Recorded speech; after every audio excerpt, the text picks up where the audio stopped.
بسم اللہ الرحمن الرحیم۔ اللہ کے نام سے شروع کرتا ہوں جو بڑا مہربان نہایت رحم والا ہے۔ بنی اسرائیل میں سے ایک آدمی کا انتقال ہو گیا۔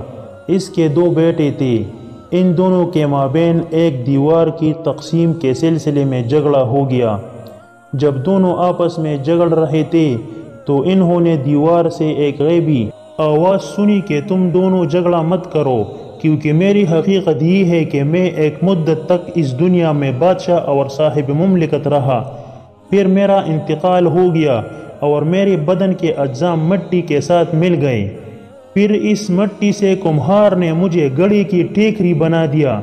ایک طویل مدت تک ٹیکری کی صورت میں رہنے کے بعد مجھے توڑ دیا گیا، پھر ایک لمبی مدت تک ٹکڑوں کی صورت میں رہنے کے بعد میں مٹی اور ریت کی صورت میں تبدیل ہو گیا، پھر کچھ مدت کے بعد لوگوں نے میرے اجزاء بدن کے اس مٹی سے اینٹیں بنا ڈالے، اور آج تم مجھے اینٹوں کی شکل میں دیکھ رہے ہو۔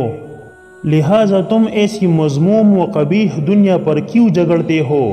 کسی شاعر نے کیا خوب کہا ہے، غرور تا نمود تھی ہٹو بچوں کی صدا، اور آج تم سے کیا کہوں لحد کا بھی پتہ نہیں۔ یہ دنیا بڑی فریب دہندہ ہے، پانی ہونے کے باوجود یہ لوگوں کی محبت بنی ہوئی ہے۔ یہ اپنی ظاہری رنگینی اور رعنائی سے لوگوں کو گمراہ کرتی ہوئی آخرت سے غافل کرتی ہے۔ اللہ تعالی مسلمانوں کے دلوں کو جنسی مسرات کے شوق سے ہم آغوش فرمائے۔ ناظرین، ویڈیو پسند آنے کی صورت میں چینل کو ضرور سبسکرائب کرے اور ثواب کی نیت سے آگے شیئر کرے۔ اللہ ہم سب کا حامی اور ناصر ہو۔